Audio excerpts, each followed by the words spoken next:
Bom dia, uma alegria estar aqui com vocês novamente.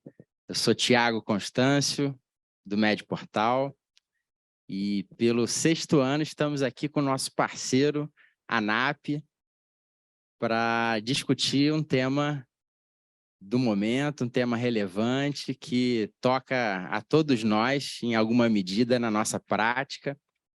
E a gente está muito feliz de ter vocês aqui, tanto presencialmente, tanto as pessoas que nos acompanham pelo Zoom. Então, temos muitas pessoas Brasil afora nos acompanhando.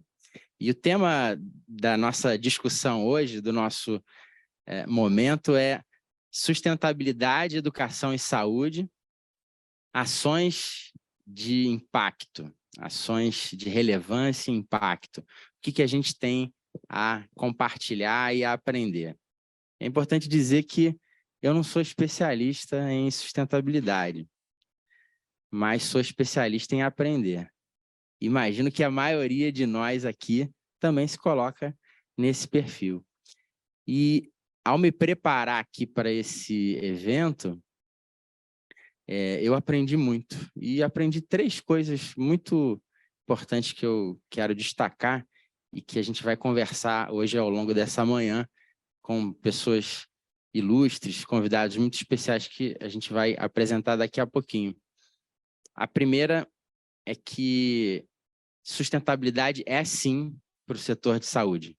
A gente não tem como não pensar em se inserir nessa agenda.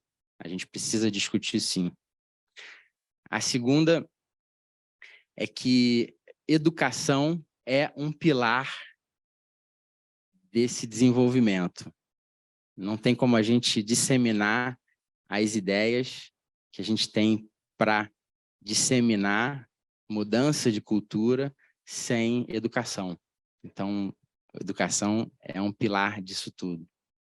E terceiro, a gente está falando sobre poupança, sobre poupar recursos. Sustentabilidade é poupar recursos, preservar recursos, em diversas dimensões. E a gente vai discutir um pouco disso também hoje. Então, quero agradecer a presença dos nossos convidados. Hoje temos aqui o Dr. Fausto Feres, que é diretor do Instituto Dante Pazzanese de Cardiologia, ligado à Fundação Adib Jatene. Dr. Fausto, muito obrigado pela sua presença, é uma honra recebê-lo. Aqui temos o Luiz Eduardo, que é coordenador de Educação Corporativa lá do Hospital Anchieta, lá do Distrito Federal, Brasília, então Centro-Oeste representado. Aqui também, obrigado por ter vindo aqui, né, ter saído lá de Brasília e ter se deslocado para estar aqui com a gente. E a nossa Daniela Pereira, nossa diretora de negócios do MedPortal, que também vai compartilhar com a gente um pouco do que o MedPortal tem feito e algumas experiências que nos chamam a atenção e precisam ser compartilhadas. Então, agradecer aos nossos parceiros que estão aqui, né, o Cláudio Juliano, da Folks, a professora Ivana, aqui do Instituto Sócrates Guanás, está com a gente, nossa parceira no SEBEX, outros parceiros que também estão aqui, alunos dos nossos cursos. É uma honra estar aqui, ter vocês aqui com a gente. Então, vamos lá, vamos começar. Quero também mencionar a presença do... que eu não estou vendo aqui. Ah, agora sim. O José Henrique Salvador, que está, imagino, em BH ou em Salvador, não sei, ele vai poder falar com a gente daqui a pouco. José Henrique, obrigado aí pelo seu tempo também. Sei que você está no meio de reuniões aí de conselho e construiu uma brecha para estar com a gente. Te agradeço muito a presença. Seja muito bem-vindo. Daqui a pouquinho a gente vai conversar. Então, vamos lá. Eu tenho uma introdução de 10 a 15 minutos e a gente, em seguida, vai abrir para conversar, para um debate, e a gente assim segue. Então, vamos lá. Sustentabilidade, educação e saúde, esse é o tema que a gente está se debruçando, está aprendendo, está investindo um tempo, tem se tornado agenda nos últimos anos importante. Eu estou com um passador em algo... Está aqui. Obrigado. É esse aqui.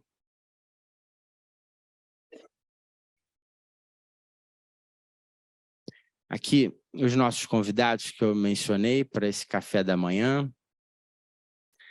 A ANAP, como parceira do MedPortal, ela, para a gente, é uma referência nesse tema. Oi, Eliane, seja bem-vinda. Eliane, nossa parceira da Solute.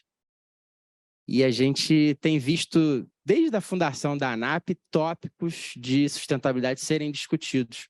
E o destaque que a gente está dando aqui é porque, mais recentemente, a ANAP vem fazendo com suas publicações, ou seja, já existem indicadores que estão sendo acompanhados, uma maneira de mensurar toda essa discussão de forma objetiva. Então, indicadores hospitalares de sustentabilidade que passam ali por energia elétrica, água, resíduos, como é que os hospitais têm gerenciado isso por leito, volume. Então, algo que começa a chamar a atenção e a gente precisa se preocupar. A ANAP também lança manuais, cases de boas práticas dos hospitais associados. Foram quase 200 relatos de cases nos hospitais. Esse documento é muito valioso e é importante que vocês tenham acesso, que vocês leiam. É possível baixá-lo no site da ANAP, no ANAP On Demand, que é o portal de educação de conteúdo que o MedPortal elaborou especialmente para a ANAP. E também iniciativas de debates com especialistas. Então, a ANAP tem se debruçado, eu lembro desde o manual de eficiência e combate ao desperdício, que tem a ver com o que a gente está discutindo aqui, a ANAP já se debruça. E muito desse conteúdo o MedPortal transforma em treinamentos, que ficam disponíveis para os nossos clientes usarem nas suas plataformas de educação à distância. Então, isso é alguma coisa bastante prática para a gente. Dos 193 projetos que estão nesse relatório, esses 4 eixos aqui, ligados aos Objetivos de Desenvolvimento Sustentável, são os que mais tiveram representação, né, relatada. Então, temos sobre fome zero e agricultura sustentável, 43 projetos, água potável e saneamento, 24 projetos, educação de qualidade, 21 projetos, e energia limpa e acessível, 16 projetos. Então, esses foram os que mais figuraram nesse relatório dos hospitais ANAP, mais de 100 hospitais. Então, assim, onde é que os hospitais estão se vendo em práticas de sustentabilidade? Onde é que eles estão praticando? Onde é que eles estão vivenciando? São nesses principais eixos aqui. E educação aparece, então, como algo que é importante para esses hospitais. Então, aqueles 3 pontos de aprendizado, de que educação é fundamental, passa a ser algo realmente notado aqui. Isso se repete a partir do que a gente está vendo no mercado, em termos de investimentos em educação. Aqui são cifras que a gente até arrepia quando vê, né? O tamanho dos investimentos em educação para acompanhar todas as mudanças que nós temos tido com transformação digital, com a mudança dos cenários. E aqui alguns desses investimentos que saltam aos olhos, a gente não pode deixar de mencionar, ou seja, a importância da educação nesse cenário. Mas algo que chama a atenção é que, para além dos 3 ambientes, dos 3 eixos, que, em geral, a sigla ESG ou ASG, em português, ambiente, sociedade e governança, trazem para a gente, o professor Marcos Felipe traz uma outra dimensão, que é de pessoas, e que também tem toda a conexão com o que a gente está discutindo aqui. E a gente vai ver um pouco. Então, devolver para a sociedade, devolver para o ambiente os recursos naturais que são retirados, isso tem a ver com equilíbrio ecológico. Quando a gente fala de recursos sociais, não pode acontecer sem a gente estar preocupado com o desenvolvimento social. Recursos financeiros, ali a governança, a ideia de atender aos acionistas, aos stockholders. A gente precisa entender que existem os stakeholders também, os outros que são envolvidos nisso. Então, a rentabilidade precisa estar atenta a isso. E as pessoas, satisfação pessoal, remunerações e recompensas. Essas dimensões são as dimensões que o professor Marcos Felipe, a gente fez uma entrevista com ele bem interessante, depois eu peço para o time do Médio Portal colocar no chat, para todos terem acesso, muito elucidativa, muito interessante, dando uma visão para a gente do que é, então, desenvolvimento sustentável. Então, aqui a gente tem 4 pilares, se a gente puder listá-los. Então, sustentabilidade ambiental, responsabilidade social, governança consciente. Então, não é lucro a qualquer custo. É lucro, sim, mas não é lucro a qualquer custo. E humanização do trabalho. Essa é uma dimensão que é mais recente, salta aos olhos. E aqui, para a gente ter elementos bem palpáveis, ele desenvolveu uma matriz que facilita a gente a se identificar. Então, assim, nesses eixos, onde é que a gente está? O que eu estou fazendo que tem a ver? Então, assim, no ambiente, assim, a minha organização se preocupa com o ecossistema, com a energia, com o clima, consumo sustentável? Sociedade, ética e valores, direitos humanos, desenvolvimento humano, desenvolvimento econômico. Governança, valor e propósito, resultados econômicos, resultados operacionais, reputação e reconhecimento. Pessoas, prosperidade, emprego e renda, participação e pertencimento, desenvolvimento pessoal, qualidade de vida no trabalho. Isso é sustentabilidade. Eu tenho aprendido muito sobre isso e a gente vem discutindo inclusive, se colocando como Médio Portal, uma empresa de educação, tecnologia em educação para hospitais, como é que a gente também faz parte disso? Como é que a gente se envolve e não se exime? Ah, não, a gente já faz educação, a gente é meio, ok, mas como é que a gente pode ir além e participar desse desenvolvimento? Considerando um contexto tecnológico que dificulta um pouquinho a maneira como a gente percebe a mudança das coisas. A gente tende a perceber a mudança de forma linear. É assim que a gente reconhece a mudança das coisas. Só que, na verdade, as coisas no mundo, as mudanças estão acontecendo numa velocidade exponencial. Então, imagina todos aqueles tópicos ali da matriz se modificando numa velocidade exponencial.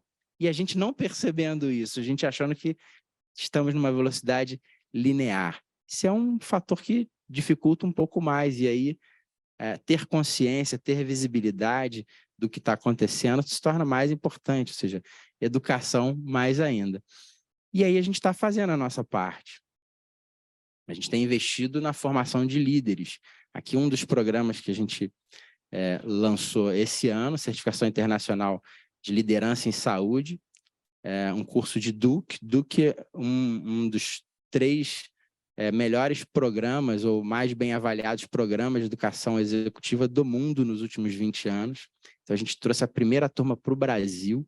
Estou tendo a honra de ser facilitador dessa turma. Tem 2 alunos aqui na turma. A gente fica feliz com a presença de vocês. É um curso online e que destrava muitas questões de como a gente pensa liderança, como a gente pensa as organizações. Aqui o programa de liderança digital, junto ao Colégio Brasileiro de Executivos da Saúde, que também tem o apoio da EPMED, do InovaHC, do IMED Group, do SEIBIN, e que a gente teve já 2 turmas discutindo os temas relacionados à tecnologia e outros tópicos que nos afetam no dia a dia. Então, bastante interessante também. Então, o Médio Portal começa a se colocar nesse lugar, nessa lacuna e perceber, olha, a gente pode ajudar dessa maneira, além do que a gente faz com as instituições.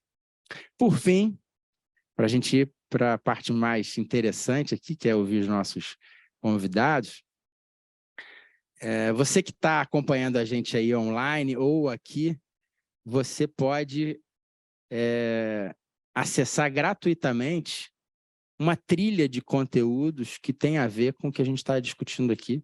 Compliance, liderança responsável, respeito pelo meio ambiente e algo comportamental também, desenvolvimento profissional, técnicas de negociação. Então, essa trilha vai ser disponibilizada gratuitamente para quem se inscrever através desse QR Code ou pelo link que está aqui. Então, eu vou deixar um minutinho aqui para vocês copiarem, quem tiver interesse. Quem não conseguir, em seguida pode pedir para a gente envia ou acesse o nosso Fale Conosco e pode ter, então, essa trilha disponível. Tudo bem?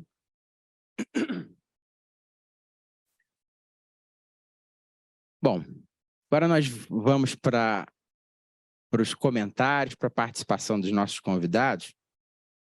Mas antes eu quero registrar aqui a presença da equipe do MedPortal, porque ninguém faz nada sozinho, né? Tem gente que não aparece, mas que carrega o piano, e às vezes a gente não lembra disso. Então é muito importante lembrar. Queria pedir quem é do MedPortal, quem possa se levantar, por gentileza. Está aqui a Daniela Pereira, nossa diretora, sócia do MedPortal, Rodrigo Almeida, meu sócio, Vinícius Câmara, diretor de tecnologia, Carlos Sakuragi, também sócio MedPortal, e a dupla de Laís, né? Laís Castro e Laís Rodrigues, que também estão com a gente aqui abrilhantando. Muito obrigado, que é uma salva de palmas aí para essa equipe que tem nos ajudado também. Agradecer. Bom, agora a gente vai ouvir os nossos convidados. Eu quero passar, em primeiro lugar, a palavra para Daniela, que é a representante feminina aqui dessa mesa e que, de uma maneira muito especial, tem nos ajudado nos últimos 3 anos. Essa data é muito especial, né? Por favor, queria te convidar para acessar aqui o seu lugar. Também, doutor Fausto, por gentileza, se assentar aqui com a gente, Luiz Eduardo também, e o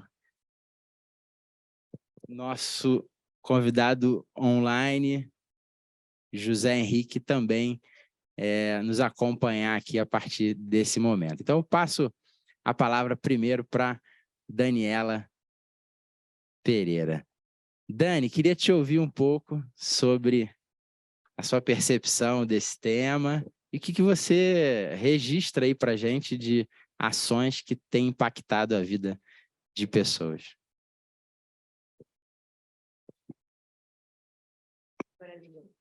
Gente, bom dia, é um prazer estar aqui com todos vocês. Uma das coisas assim, que a gente, né, Thiago, pensa um pouco na questão de sustentabilidade ESG, é que as nossas instituições, elas não podem estar submissas a externalidades, o conceito da externalidade da economia, né? Pensando que tudo acontece no ambiente externo das nossas instituições, das nossas empresas, e que acontecem de forma que a gente não participou das decisões. A gente, hoje em dia, não consegue mais, dentro de um contexto, tanto de negócios quanto de um contexto social, se desvincular do meio. E tem muito a ver com esses pilares, né? E é muito gratificante ver como a tecnologia, e eu acho que a minha missão aqui é contar um pouquinho da história que a gente vê aí junto dos clientes, como a tecnologia ela acelera e ela torna, dá acesso a possibilidades, né, a ações com relação aos eixos de sustentabilidade. Então, eu estava comentando que a gente tem vários clientes que têm acesso e que promovem assistência à saúde, né? Promovem a saúde além dos muros do hospital. A gente está muito com os hospitais, entendendo muito a parte de educação voltada para corporativo, mas uma ferramenta como a nossa provê várias experiências. Hoje de manhã eu tive a grata felicidade, né? A gente conhece alguns institutos, o MedPortal suporta aí toda a parte de educação, por exemplo, do Hospital Infantil Sabará, e através do Instituto Pense. E hoje de manhã saiu uma reportagem deles falando sobre o curso mais assistido, até trouxe aqui para vocês, que é o impacto do desenvolvimento na primeira infância sobre a aprendizagem, né, das crianças. E é o curso mais assistido pelas mães, que levam as crianças para o hospital. Então, essa é uma forma da educação permear a sociedade e está naquele pilar do desenvolvimento humano, além dos muros, né? Além de algumas outras experiências muito gratificantes. E aí, tem Henrique que está aí puxando a sardinha para nossa Minas Gerais, né? Que eu estou mais próximo dos clientes de lá. Mas a gente tem, por exemplo, um projeto, Thiago, dentro da Santa Casa de Passos, que é de desenvolvimento profissional de jovens em situação de vulnerabilidade. Então, eles têm ensino técnico digital através da plataforma, que também atende toda a parte corporativa, para jovens em situação de vulnerabilidade, que são treinados em soft skills e que participam como um primeiro emprego ali para eles terem acesso ao mercado de trabalho. Então, eu acho que o meu papel aqui é desafiar um pouquinho de vocês, né, e todos nós, em como a gente percebe todos esses eixos e que a gente consegue ter criatividade dentro dos nossos ambientes, né, com baixo custo, porque, afinal de contas, a gente não pode onerar ali, né, os como é que você diz, Thiago? Os stockholders, que é diferente dos stakeholders, né, que são os nossos acionistas. Então, é um pouquinho da percepção, assim, do que eu vejo no dia a dia e que é muito gratificante para a gente do MedPortal. Carlos está sempre à frente dos clientes com a gente, né, Carlos? E a gente vê a transbordar o muro da instituição com todas essas iniciativas. Obrigado, Dani. Agora vamos lá com José Henrique Salvador. José Henrique, queria te ouvir um pouco sobre a sua visão desse tema e o que você, como diretor de operações do Mater Dei, tem vivenciado, tem experimentado aí no momento de novas experiências com o mercado, com investidores. Eu te ouvi um pouco. Muito obrigado pela presença, Zé Henrique. Tiago, vocês estão me escutando bem? Tá dando para ouvir direitinho aí? Que bom. Então, primeiro, obrigado aí pelo convite, Tiago, a você, a ANAP, né? É um prazer estar sempre participando dos eventos da ANAP, mas principalmente também com o seu convite. Esses cafés da manhã da ANAP são já tradicionais, né? E é uma honra para a gente participar mais uma vez. Desculpa não poder estar presencial, a gente perde muito, né? Não estando presencial, principalmente com as conversas, o networking que tem em eventos como esse, mas é o que deu para hoje, né? A gente está com uma série de reuniões aqui, então ficou um pouco mais complicado. Eu estou em Belo Horizonte hoje, tá? Mas falando um pouco sobre o tema, né? Saúde, sobre sustentabilidade, né? Educação em saúde, vou falar um pouco sobre o que a gente tem feito e como é que a gente tem pensado enquanto instituições para trabalhar cada um desses temas ou dessas dimensões quando a gente fala principalmente de sustentabilidade, mas como a educação ela tem sido plataforma, inclusive, para a gente fomentar essas questões de sustentabilidade dentro das nossas instituições, né, dentro da rede Mater Dei.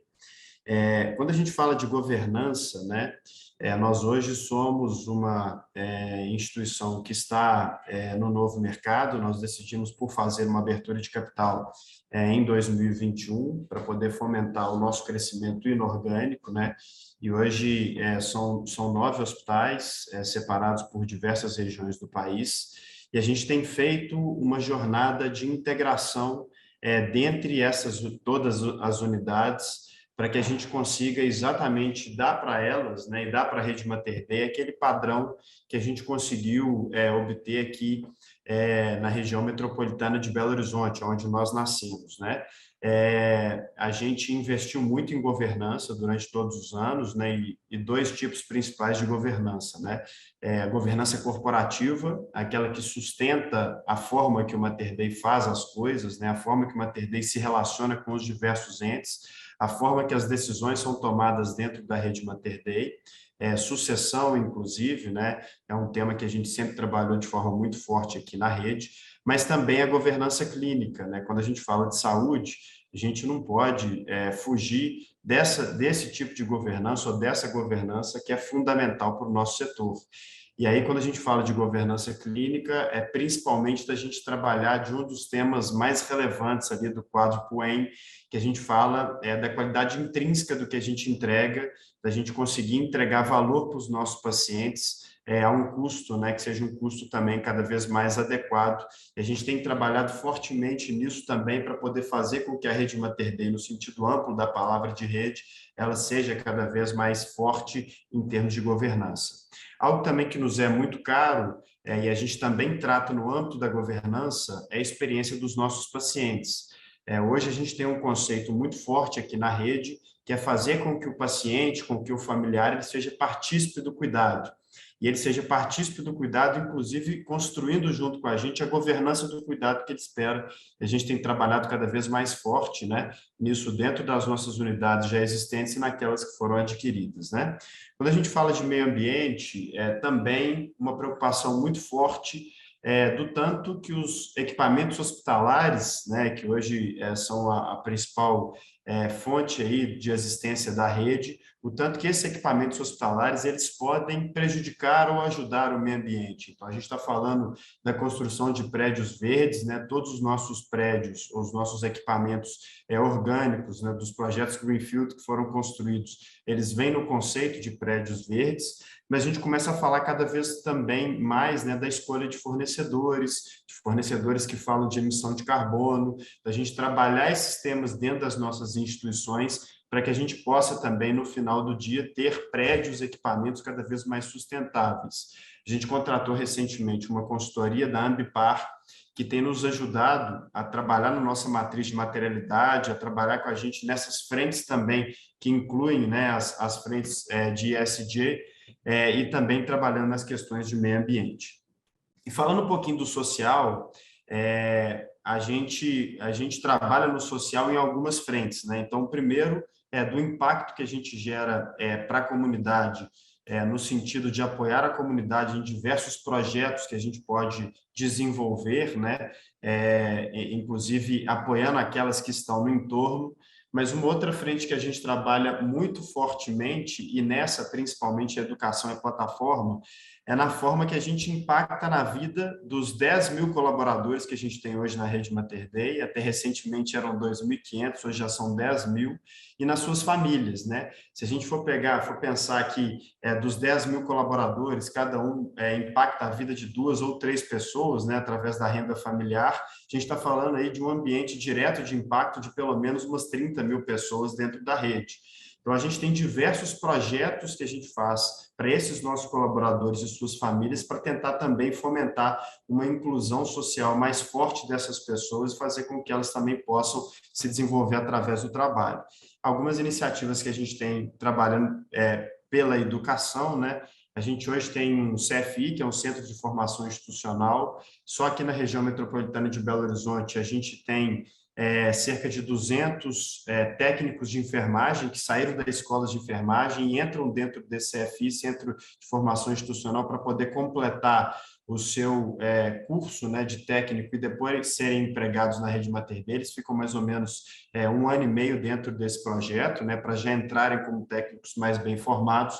E a gente está fazendo centros de formação institucional nos outros hubs, né, nas outras regiões, na região da Bahia, na região do Centro-Oeste, em Belém, né, ali na região norte, para poder complementarem também esse projeto. Além disso, a gente tem diversos residentes médicos que também atuam na rede. Hoje são cerca de 300 residentes médicos para completar a sua formação na área médica, para aprofundarem, né, nas questões não só da medicina, mas nas questões, inclusive, de governança e da forma que a gente enxerga o cuidado para os nossos pacientes, tá? Então, essas são as dimensões que a gente tem cuidado.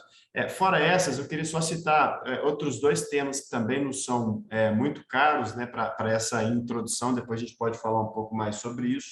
Cada vez mais a gente tem focado muito na construção de cadeias de suprimentos cada vez mais resilientes. O que a pandemia nos ensinou, né, nessa quebra de cadeia de suprimentação foi uma possibilidade, né, de trazer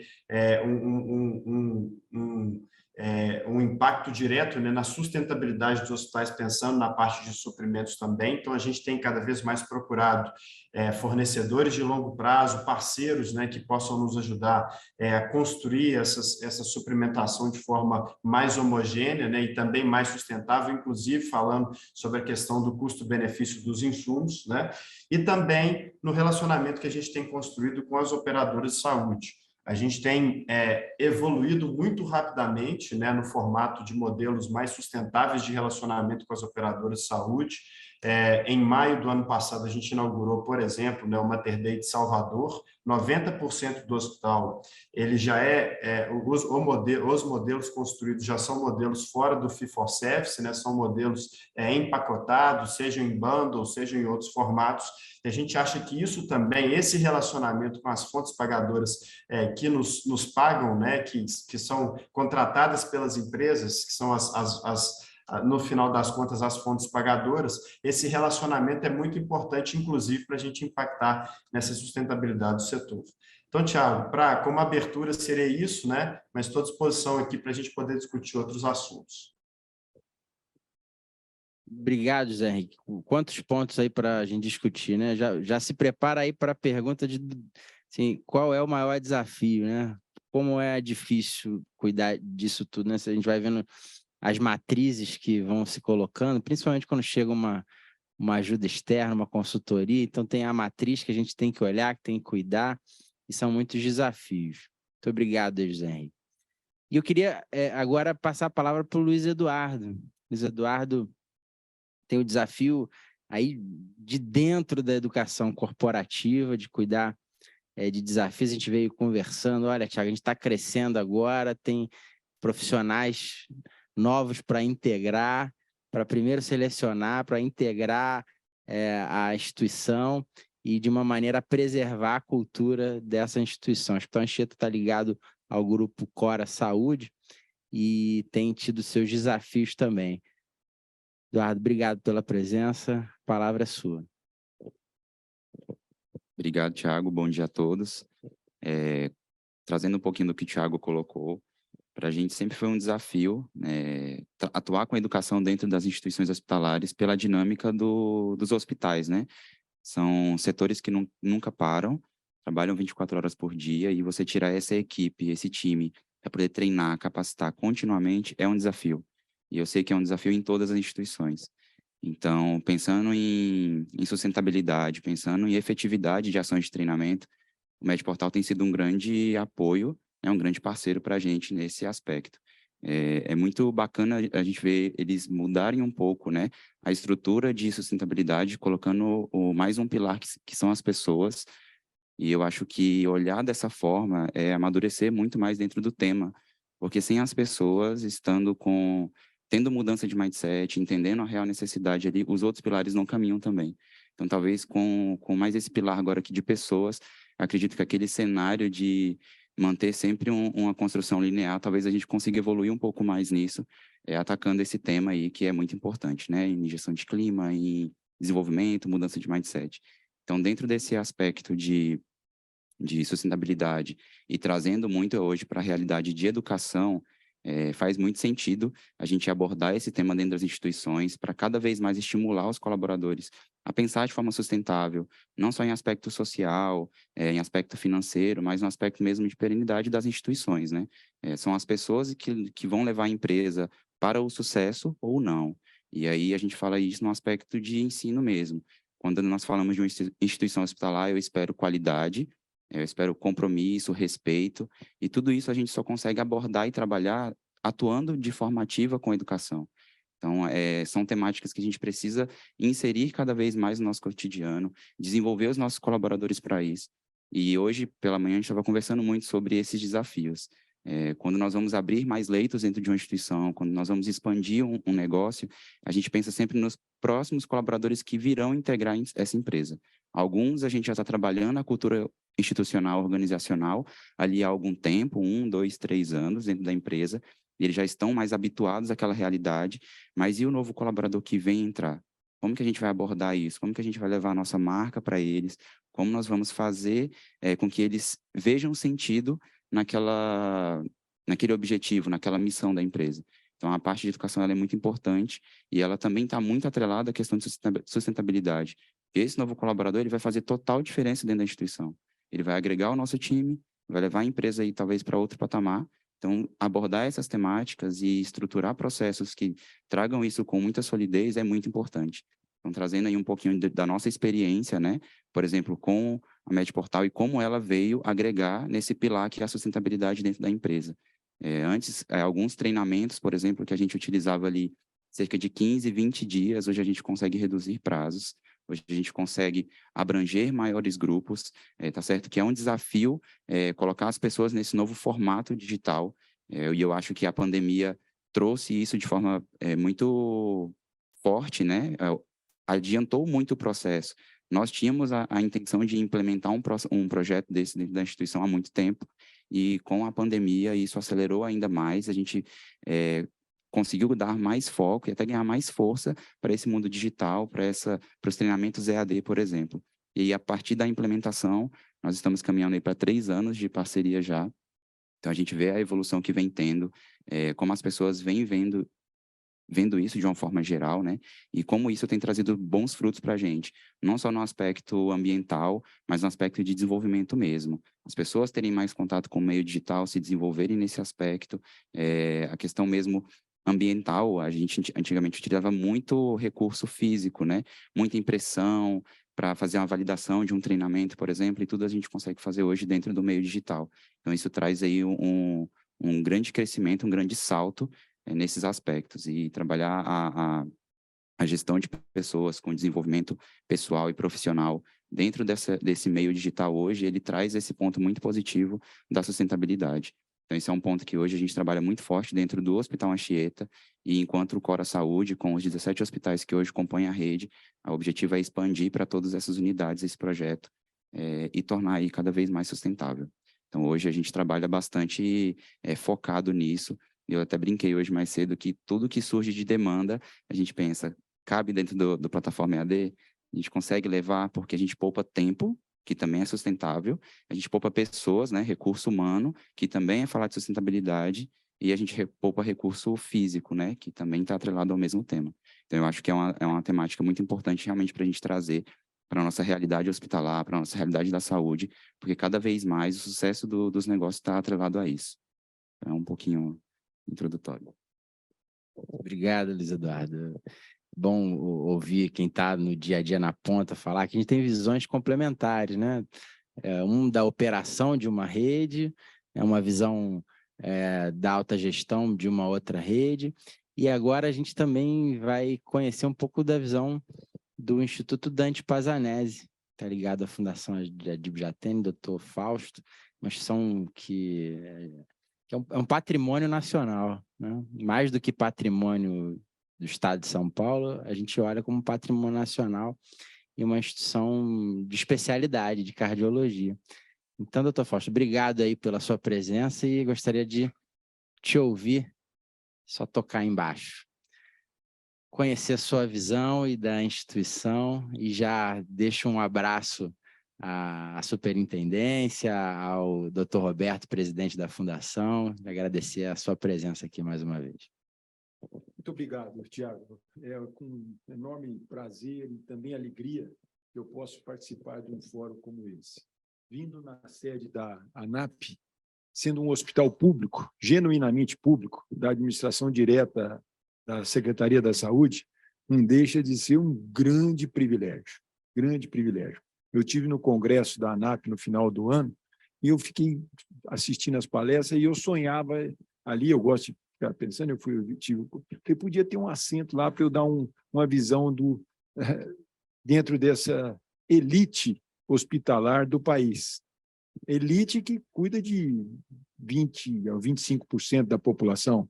Tem 50 milhões de pessoas que têm plano de saúde privado, mas tem outros 170 milhões que recorrem ao serviço público. E representar o serviço público não deixa de ser um grande orgulho. E o Dante Pazanese é exatamente isso. O Dante Pazanese ele completará 70 anos de existência no próximo ano. Ele foi fundado em 1954. Me permita fazer essa breve introdução. E porque aqui eu represento, como você disse, não o Roberto Botelho, presidente da fundação, não somente a Eliane, que é a nossa superintendente, mas 3.000 funcionários, incluindo os residentes, que trabalham lá com afinco. Eu nem digo que são colaboradores, são funcionários, porque eles são remunerados e colaboram muito, a grande maioria deles. São funcionários dedicados, profissionais. Eu sou apenas o porta-voz do que eu disser aqui, eu estou os representando. E essa apresentação que eu faço aqui foi preparada juntamente com eles, que me auxiliam tanto no dia a dia.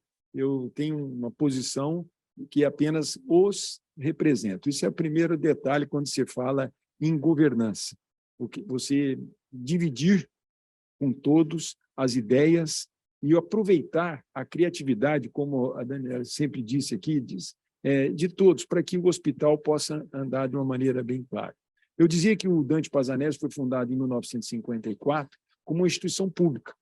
E, em 1984, o doutor Eduardo Souza, que foi o 5º diretor, eu sou o 8º, uma instituição pública de 70 anos, teve a ideia de criar a Fundação Adíbio Jatene, que é uma fundação privada, sem fins lucrativos, que existe única e exclusivamente para se dedicar ao Dante, e que tem uma situação econômica extremamente saudável, sem qualquer problema, e é tida tanto pelo Ministério Público, pelos órgãos avaliadores, o Tribunal de Contas, como uma fundação exemplo no país, que tem a presidência do Roberto Botelho, como eu disse aqui.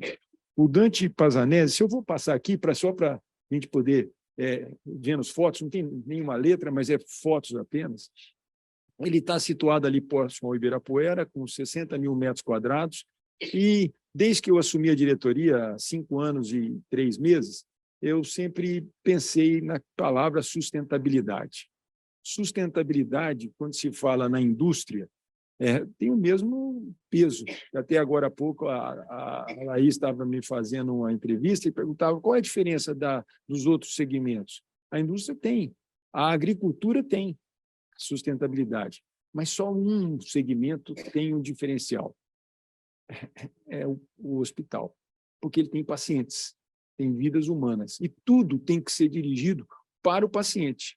É claro que o funcionário tem uma importância extraordinária, mas ele deve ser bem conduzido para que o resultado chegue no paciente. Então, por isso, o Roberto Botelho costuma dizer, o nosso presidente, que nada é mais complexo que dirigir um hospital. Até aeroporto hoje, que é considerado a situação mais complexa, não é mais do que um hospital público ainda, além do mais, que depende de licitações, de pregões, de estar dentro das normas, extremamente importante. E se eu pudesse aqui falar dos nossos funcionários que criaram toda essa questão de sustentabilidade, eu dividiria em 3 tópicos principais para nesses últimos 5 minutos. A questão ambiental, que já foi tão bem mencionada aqui, a social, que aí engloba funcionários e pacientes, e a questão econômica. Nós somos regidos pelo dinheiro, por mais que se fale que não tem importância, é o que dita a economia, e ele precisa ser seguida, essa economia, rigorosamente, sem ultrapassar os gastos. Nós não podemos gastar mais do que aquilo. Mas, falando da questão ambiental, eu começaria de uma maneira simples, com a economia de água. Se os senhores poderem ver aqui, a torneira simples, ela diminui de 3 a 5 litros quando e tem muitos lugares ainda que a torneira você tem que mexer ainda, é mais chique, é mais bonito, é mais elitizado, mas uma torneira que nós possamos apenas apertar a mão, ela diminui aí 300% a quantidade que nós iríamos gastar. Cai de 3 a 5 litros para 700 ml. E com essa falta toda de água, e que custa muito caro. Da mesma forma, a energia.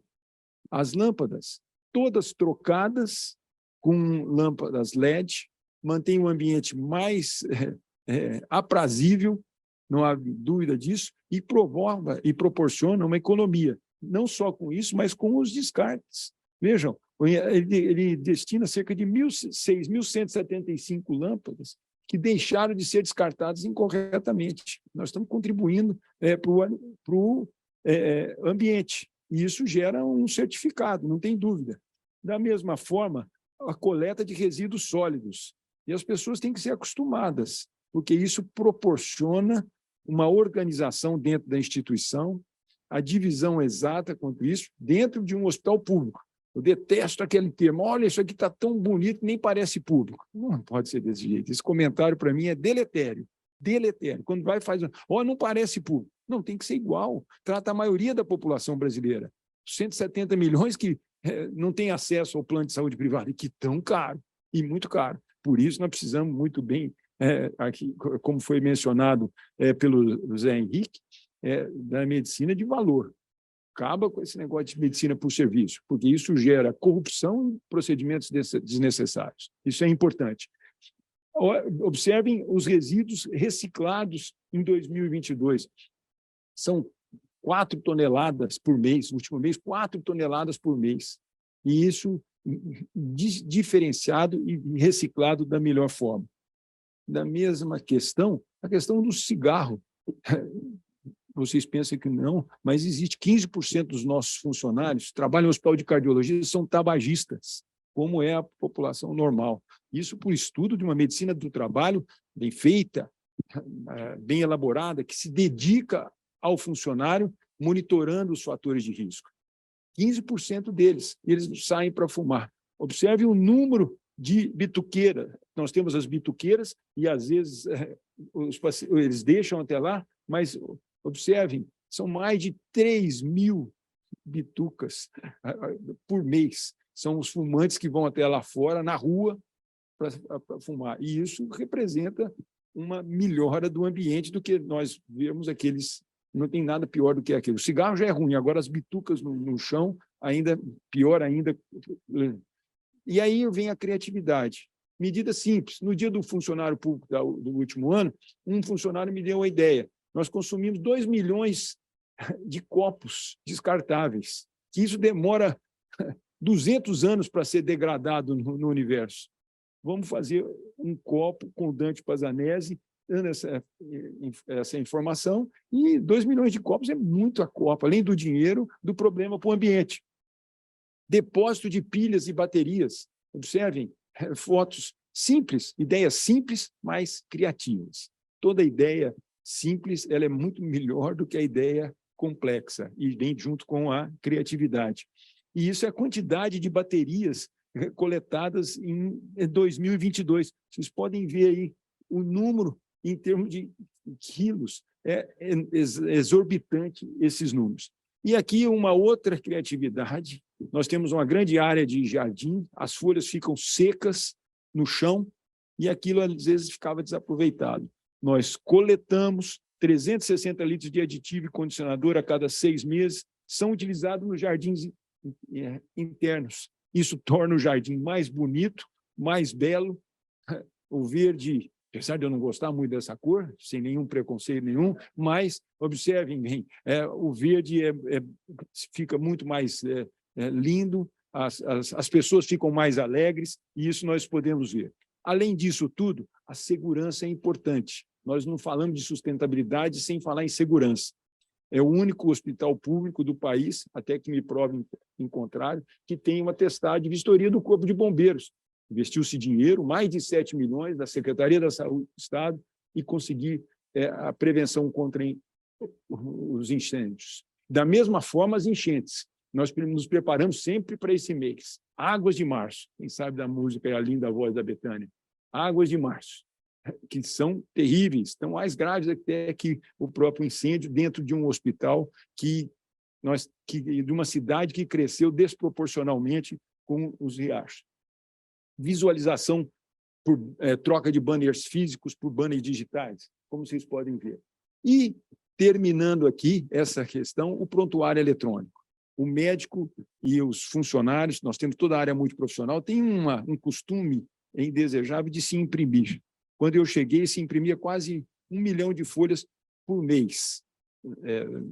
Isso não tem sentido. E os prontuários têm que ser deixados de lado. É histórico, desde o início, durante isso, com mais de milhões de pacientes sendo vistos. Quando se passa para o prontuário eletrônico, e mais adiante, para que onde nós temos 300 residentes, numa única instituição, 300 médicos residentes, com um portal digital, que ele pode, no smartphone, passar a visita, fazer a sua prescrição e determinar o melhor, não há sentido em imprimir essa quantidade de papel, porque, além do custo, a questão das nossas florestas, nós temos que preservá-las, e isso é importante.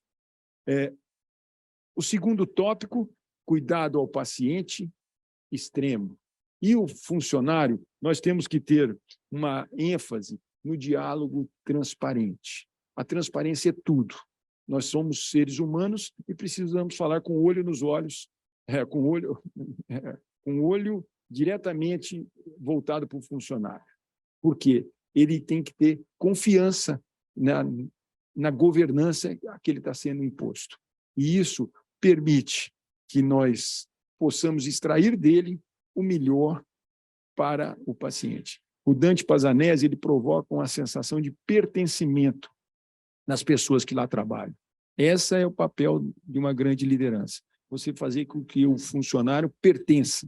E isso é uma governança muito importante, porque o funcionário, sentindo-se ali, ele vai ser um fiscal seu ali dentro e vai trabalhar bem para que aquele que esteja infringindo regras não o faça dessa forma.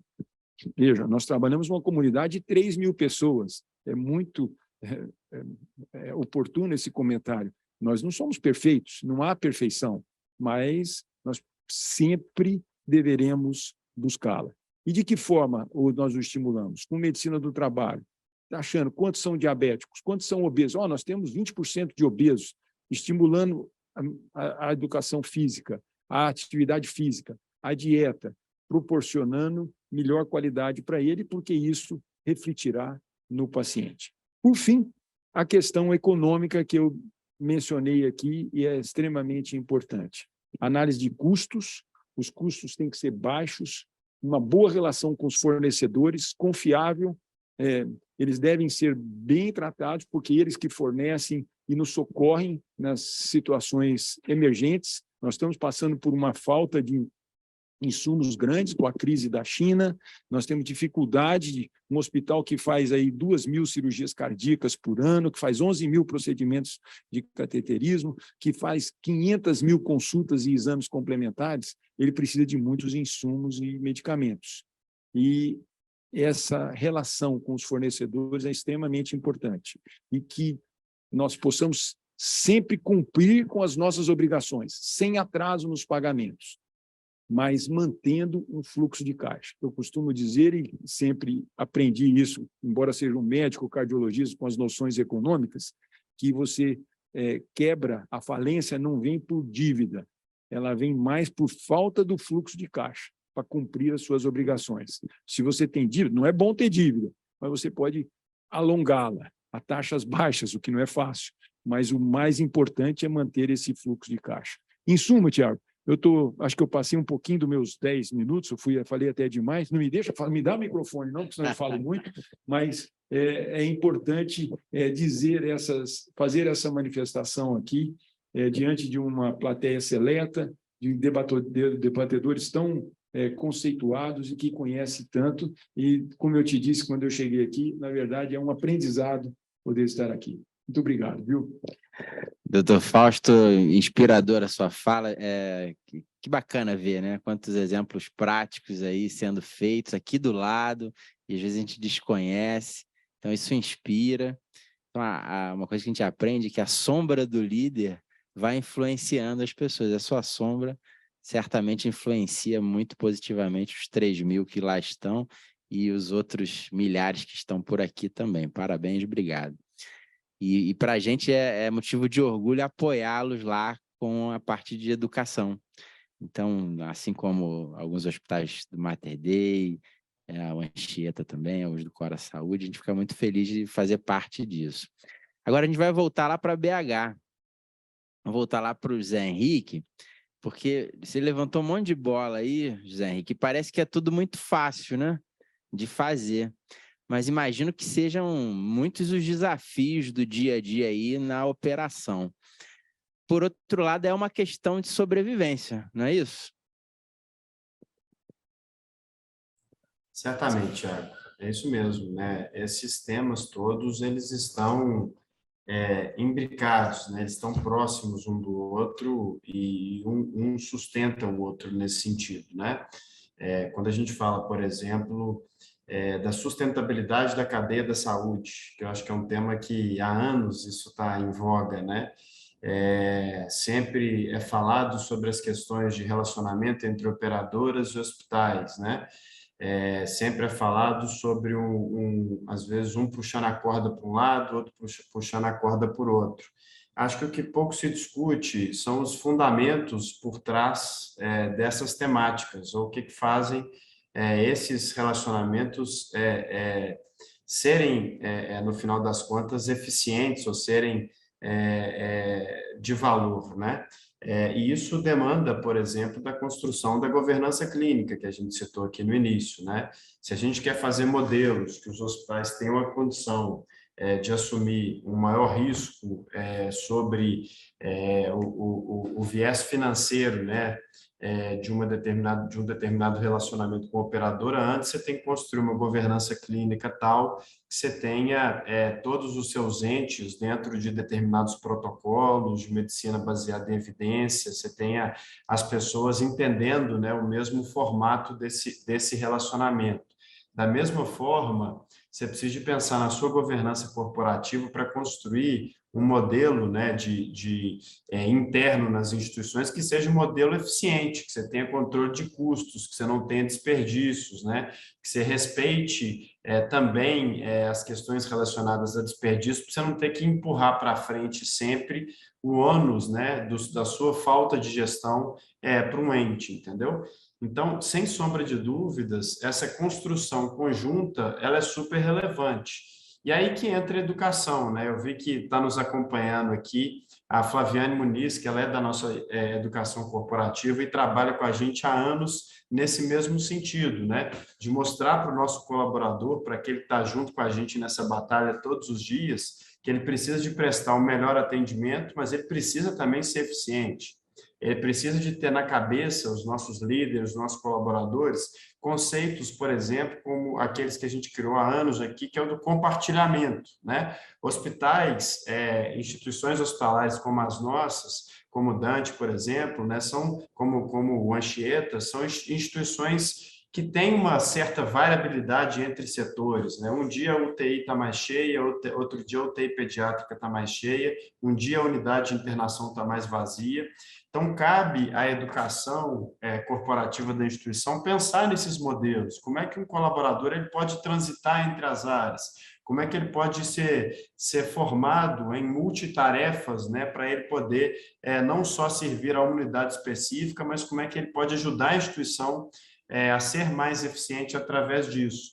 E até nesse sentido, a gente usa muito a tecnologia hoje, né? A gente usa a inteligência artificial, inclusive, para nos ajudar. A gente tem um projeto que chama Compartilha, que a gente faz junto com a 3Data, né? Que é uma empresa que foi incorporada ao grupo há algum tempo, né? De estatística avançada em inteligência artificial, que ela nos dá em tempo real quantas pessoas estão na instituição trabalhando, né? E qual é a necessidade de recurso em cada uma das áreas e sugestões em tempo real para a gente poder fazer esse remanejamento entre as áreas para essas pessoas, levando em consideração o tempo de treinamento das pessoas, nível de capacitação, desenvolvimento, para que a gente possa entregar uma assistência segura aos nossos pacientes que tanto precisam daquele atendimento. Isso foi muito importante na época da pandemia, né, que a gente tinha, de novo, recursos escassos, inclusive recursos humanos escassos, mas a gente precisa de avançar nesses modelos para dar mais eficiência para as instituições hospitalares, para a gente conseguir dar mais eficiência também para a cadeia. Obrigado, Zé Henrique. Vou perguntar aqui para o Luiz Eduardo. A gente, então, está entendendo que não dá mais para construir estádios sem cuidar da vida das pessoas, ou seja, não se importar com os acidentes e com as mortes. Dentro da saúde não dá para a gente não pensar no burnout das equipes também. Como é que é isso lá para vocês? Como é que vocês têm vivenciado isso? E como é que vocês trabalham isso na cultura institucional? Porque até pouco tempo isso era um grande mito, uma grande barreira, pensar que a gente também adoece e que a gente precisa estar atento para isso. Por favor. dentro do mundo pessoas, né? Dentro de qualquer organização, e a gente falando de instituição hospitalar, em que são pessoas cuidando de outras pessoas, né? E enquanto pessoas é difícil muitas vezes a gente segregar e não absorver aquilo que a gente vivencia ali diariamente, principalmente profissionais da saúde com longas jornadas, né? A gente observa muito isso na prática. Então, é um desafio muito grande para as medicinas do trabalho das empresas, né? Atuarem com esse desafio de fato. Então, algumas estruturações de projetos hoje são feitas dentro do hospital, por exemplo, para comportar isso. Então, a psicologia do trabalho ela vem ganhando muita força para que a gente consiga rastrear, antes mesmo de se instalar um problema de saúde, né? A gente cria fluxos, linhas ali dentro para rastrear, identificar previamente, inserir os colaboradores dentro dessa sistemática de tratativa mesmo. Então, nós temos hoje implantado dentro do Hospital Anchieta um projeto de psicologia do trabalho, em que a gente faz ações dentro dos setores preventivo para atuar em questão de clima, em questão de rastrear previamente uma pessoa que está entrando em um estresse maior em função do trabalho, fazer um acompanhamento, fazer um direcionamento para que a gente previna aí um possível afastamento. Então, a gente trabalha hoje os afastamentos, por exemplo, por CDF, que são os afastamentos relacionados à saúde mental, com essas iniciativas. E a gente vê isso com muito sucesso. Então, menos de 3% dos nossos afastamentos hoje são por conta de CDF, muito em função dessas iniciativas, né? A gente sabe que a pandemia trouxe muito prejuízo psicológico para a gente também, lidar com todo aquele estresse, né? Não foram só perdas de pessoas, foram perdas de muitas outras coisas que impactam nos processos diários, nas rotinas. A gente vê isso tudo trazendo muita influência diária dentro das empresas e isso também impacta na sustentabilidade, né? Eu tenho mais afastamento, eu vou ter necessidade de mais contratação para ter ali um índice de segurança técnica, vamos dizer assim, ou eu vou ter a sobrecarga do meu time, que eu posso provocar outros possíveis afastamentos. Então, a gente trabalhar com absenteísmo também é importante, e hoje essa temática de saúde mental ela é muito discutida, né? Ela está muito em alta. Então, trabalhar dentro da medicina ocupacional com iniciativas e programas que previnam isso, que dê subsídio para os colaboradores também é importante. E a gente precisa, ainda voltando para o tema de educação, educá-las a isso, para que elas conheçam os programas, para que elas entendam o momento de se inserirem, muitas vezes, porque são pessoas que às vezes a gente foge do nosso rastreio, e também de comportamentos que a gente precisa hoje se adaptar e desenvolver para prevenir esses agravos. Então, tudo isso a gente atua também. Eu sempre falo que medicina não é só tratar, é prevenir, ainda mais prevenir do que tratar, né? Se a gente trabalha com prevenção, eu poupo recurso, isso também é sustentável. Então, a gente trabalha muito com educação dentro da parte de medicina do trabalho, com essas iniciativas, não só se restringindo ao CIPAT, por exemplo, que é um momento que a gente tira ali no ano para poder abordar diversas temáticas, mas no decorrer a gente vai soltando ali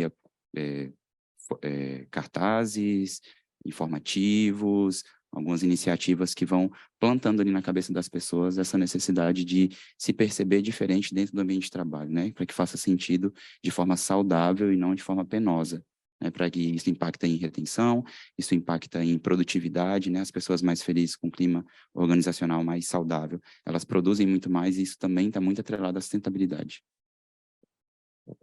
Obrigado, Eduardo. É bom saber o quanto que essa questão vem sendo estruturada e cuidada lá no Anchieta. Parabéns por isso.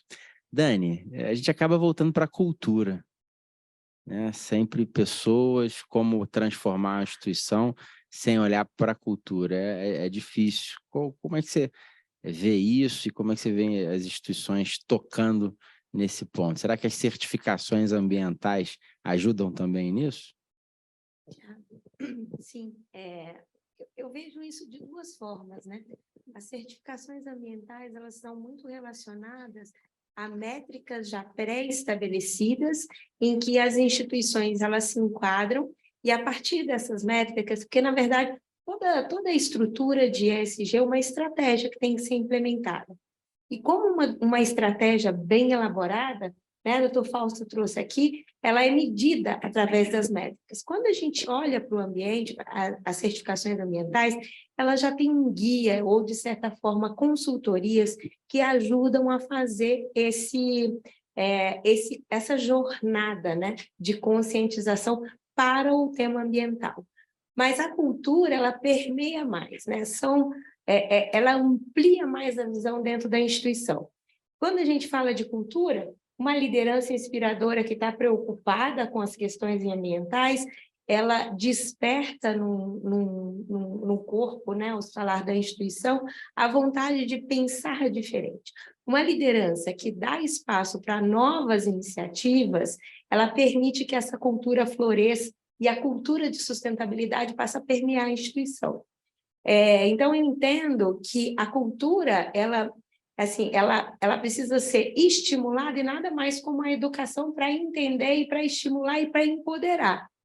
E um ponto que não foi dito aqui, Tiago, que eu queria trazer também à luz, é a questão da inclusão, que é um dos grandes pilares ali, e que na área da saúde eu acho que a gente tem uma grande oportunidade de evolução com relação à inclusão. E falando num aspecto bem amplo, assim, tanto a gente está falando de inclusão de gênero, quanto a gente está falando de inclusão racial, da gente conseguir que as nossas instituições, elas de fato espelhem as sociedades onde elas estão inseridas, porque no final, um paciente bem representado, quando ele se sente representado, ele vê alguém que está dentro do corpo do hospital parecido com ele, ele se sente mais empoderado, ele se sente mais pertencente. E esse é um ponto que eu acho que eu vejo do lado de fora, né, da área da saúde, mas não é só na área da saúde, a gente vê em vários segmentos o quanto é importante essa questão da inclusão e trabalhar iniciativas de inclusão e de empoderamento para que pessoas de diferentes sexos, né, gêneros e de diferentes etnias, elas possam incorporar. Afinal de contas, o Brasil é uma nação que é muito, vamos dizer assim, né, por constituição bem diversa. Eu acho que essa diversidade é super importante. No fundo, a cultura tem a ver com pertencimento, tem a ver com engajamento. Um funcionário, um colaborador bem engajado, entendendo qual é o objetivo da instituição, ele comunica melhor, ele trata melhor o paciente, né? Colaborador bem tratado trata melhor o paciente. Tendo o paciente no centro, eu acho que esse é como a cultura tangencia todo esse tema, Thiago, no meu ponto de vista. Obrigado, Dani. Gente, a gente tem os últimos 10 minutos e eu queria fazer uma coisa diferente aqui, que é ouvir duas pessoas que estão aqui na plateia, a professora Ivana e o professor Cláudio Juliano. As suas impressões sobre o que a gente conversou aqui. Em 1 minuto, a gente ouviu um pouquinho pelo lado da transformação digital e pelo lado de uma experiência na liderança de uma grande instituição. Obrigado, Tiago. Bom, quando você apresentou aquele quadro, imediatamente eu já pensei como é que a tecnologia consegue colaborar nisto, né? Em todos aqueles pilares. E eu vejo que, claramente, toda a digitalização do nosso setor, essa transformação digital, ela tem contribuído muito para aumentar a sustentabilidade do setor em todas aquelas esferas ou domínios, né? Seja na educação, que é algo que o MedPortal faz muito bem, seja no engajamento dos colaboradores, né? Seja mesmo encontrando maneiras de trazer sustentabilidade financeira, né? Com ganhos também operacionais. Então, eu acredito que tem um papel fundamental dentro dessa sustentabilidade. Transformação digital tem que caminhar junto, e o gestor precisa buscar isso, né? Até pensei, Tiago, sabe, gosto de métodos, né? E como é que a gente poderia construir alguma coisa do modelo de maturidade, né? Que combinasse, né, sustentabilidade e o digital, né? Já encomendei aqui para o meu time, tá bom? Valeu, obrigado. Obrigado, Cláudio. Já está. Professora Ivana. Bom dia, obrigado aqui pela oportunidade, parabéns pela mesa, pelas explanações. Eu fiz umas anotações aí, escutando vocês falarem, né? E aí sobre sustentabilidade, para mim chamou a atenção algumas coisas, né? Vocês falaram em estratégia, né? Precisa de estratégia para resolver tudo. Estratégia passa por mentes e informação. e temos pessoas aí.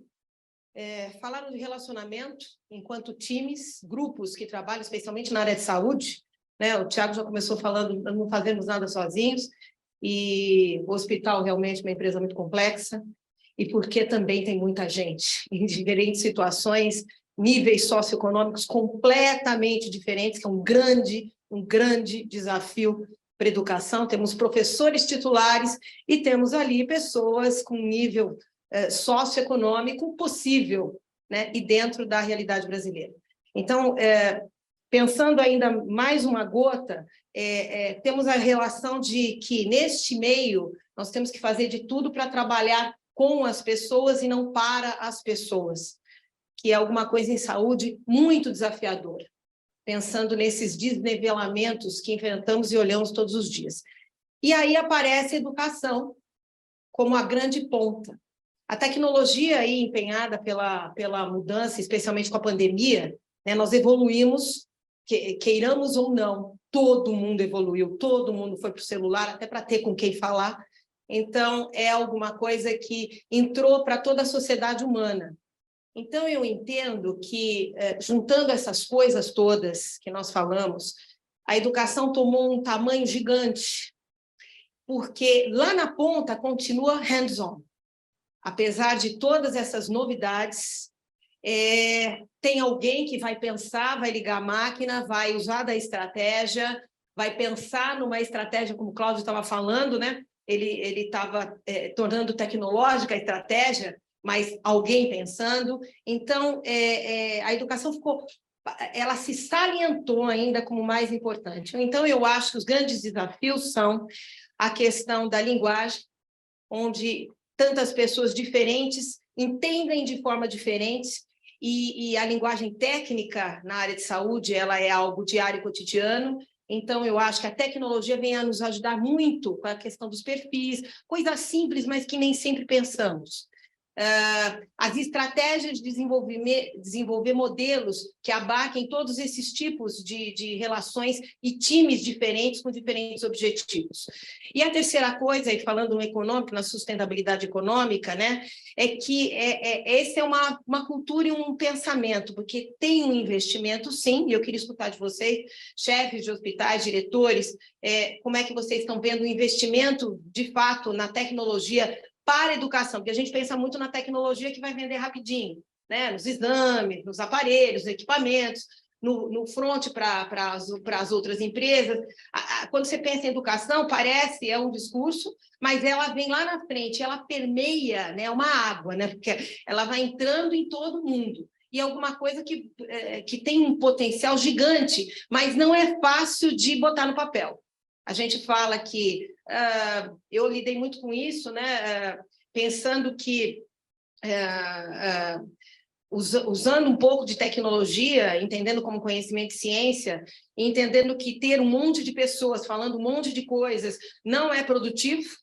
Eu sou muito fã da especialização, da adoção de competências, e isso a tecnologia nos ajuda muito a fazer essa peneira e ajuda a colocar pessoas no lugar certo para coisas certas, mas defender o custo disso e a venda disso não é fácil, porque os números ficam lá na frente, e não é tão perceptível esta cultura, como a Dani falou, ela vem no decorrer do tempo. Então, eu queria escutar um pouco de vocês, como é que vocês têm visto isso pós-pandemia, mediante essa situação que se tornou tão mais florida, né, tão mais visível. Obrigado, professor. Lembrando do seu livro, né? Desenvolvimento de Profissionais de Saúde, modelos para a gente aprender. Depois, quem quiser dar uma googada aí, que vai encontrar com certeza esse livro bastante inspirador. Bom, a professora Ivana deixou uma questão aí para todos, e eu vou aproveitar para pedir as palavras finais também de vocês, e quem puder, se tiver vontade para abordar o que ela nos trouxe desse desafio do investimento, fica à vontade. Vamos começar lá com o José Henrique, por gentileza. Claro, Tiago. Vamos lá. Já vou depois partir para as palavras finais, né, como orientado. Mas o nosso modelo de educação, até pelos aprendizados da pandemia, né, tornou-se, sim, um modelo muito mais fluido, muito mais hands-on, a gente tinha diversos modelos em que a gente privilegiava os modelos tradicionais no passado, né, de trazer os técnicos, os enfermeiros, os profissionais de saúde para a sala. Hoje, muito pelo contrário, a gente faz grande parte da capacitação em loco. É esse modelo que eu trouxe na minha fala anterior, que é do CFI, né, do Centro de Formação Institucional. Ele traz os técnicos de enfermagem à prática, sempre orientados, né, por um técnico experiente, mas coloca os técnicos no dia a dia de uma atenção hospitalar, no dia a dia de como é que tanto aspectos técnicos como comportamentais têm que ser desenvolvidos, né? Na mesma coisa, isso muito, inclusive, né, levando em consideração os modelos já que acontecem há muitos anos dos residentes médicos, né, que são aqueles que acompanham os pacientes nas equipes, né, que estão próximos dos pacientes no dia a dia, sempre orientados, obviamente, pelos médicos mais sêniores, né. Um outro ponto que a gente também tem visto cada vez mais acontecendo, principalmente nas nossas unidades fechadas, a gente estimula muito, a gente inverter o que acontece nas instituições ditas tradicionais, em que os médicos horizontais são aqueles que puxam as conversas sobre os determinados, nos rounds, né, sobre os determinados pacientes. A gente inverte isso muitas das vezes no dia a dia das instituições e a gente coloca os técnicos de enfermagem para puxarem os rounds dentro das unidades fechadas. Por exemplo, estou dando um exemplo para deixar um pouco mais claro o que a gente tenta fazer, né? Aquilo faz com que esse técnico, que é aquele que está mais no dia a dia, cada dia mais próximo do paciente, ele tem que se empoderar em relação aos casos, saber das complexidades daquele paciente, se desenvolver e se educar para que isso aconteça, né? A gente tem incorporado também muita tecnologia, a gente tem feito muitos treinamentos através de AD, a gente tem feito trilhas de desenvolvimento através de AD, em que o técnico, o profissional, o enfermeiro, o médico, eles começam a entender, o profissional de saúde, né, começa a entender o que é requerido para ele poder evoluir na sua profissão, e a gente atrela isso ao desenvolvimento profissional daqueles colaboradores, né? Então, esses são alguns dos exemplos que a gente tem usado hoje na Rede Mater Dei de Saúde. E como consideração final, agradecer pela participação.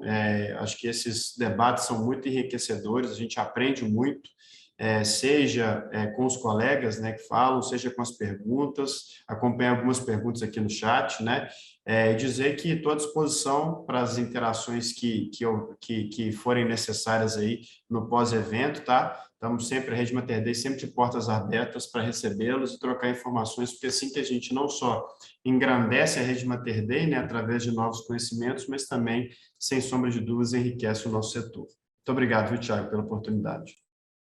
A gente que agradece, Zé Henrique. Obrigado por estar aqui com a gente.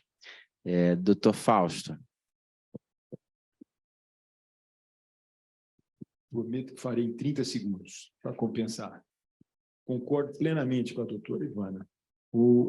A educação é fundamental, tem que estar presente em todas as nossas vidas, e eu deixarei aqui uma frase bem clara, que o aprendizado é coletivo.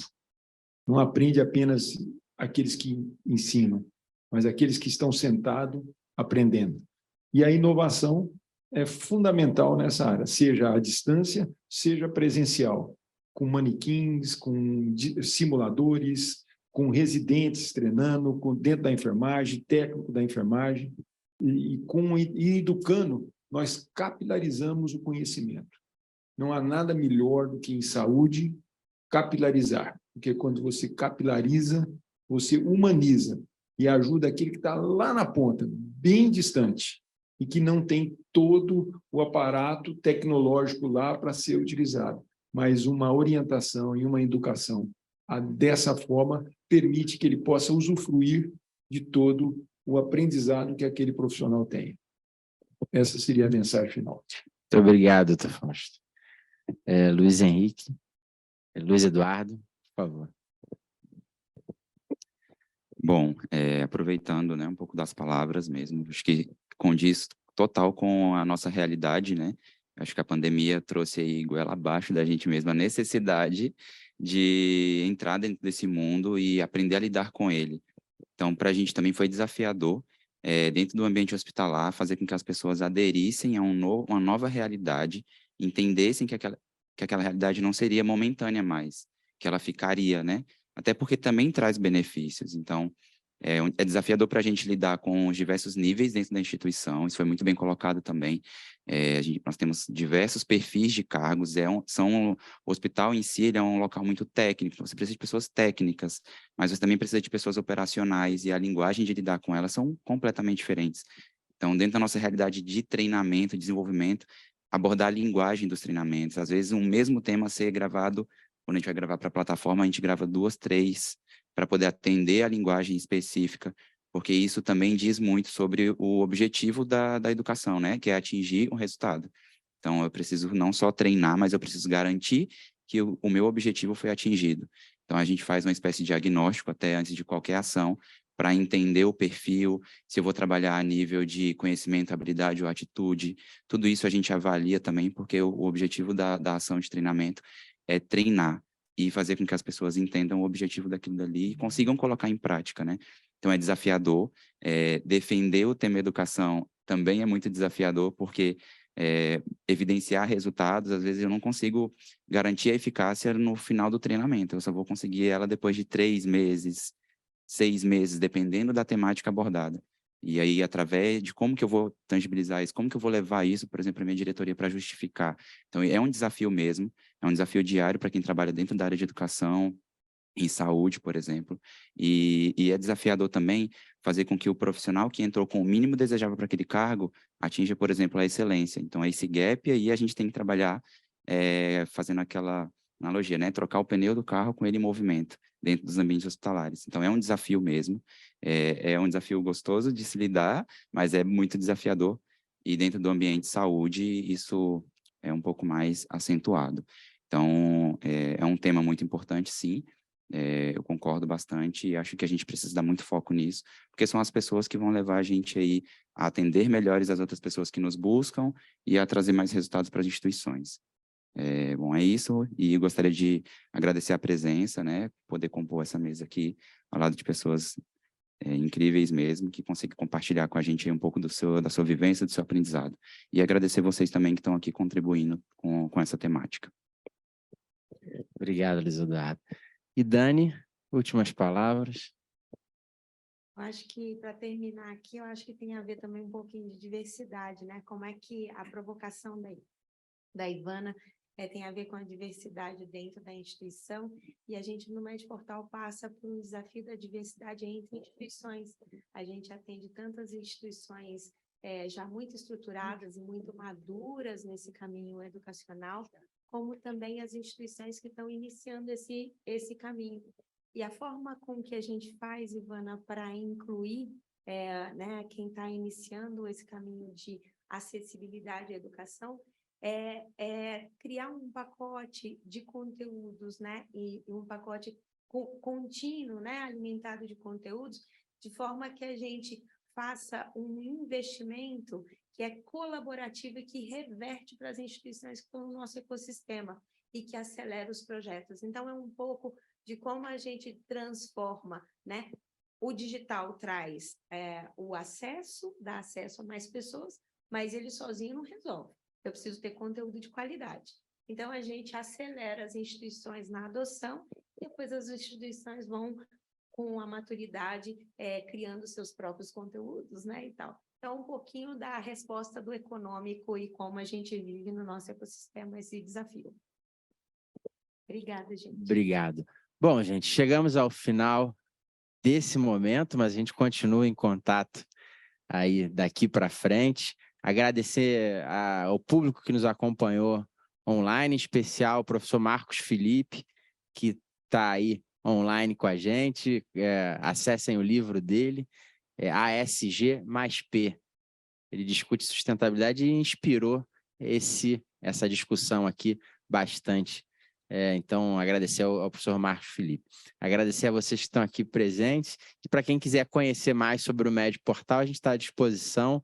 Nosso site é www.medportal.com.br. Você precisa de ajuda no seu projeto de educação digital, no seu hospital, a gente está aqui para isso. Um abraço, muito obrigado, até a próxima.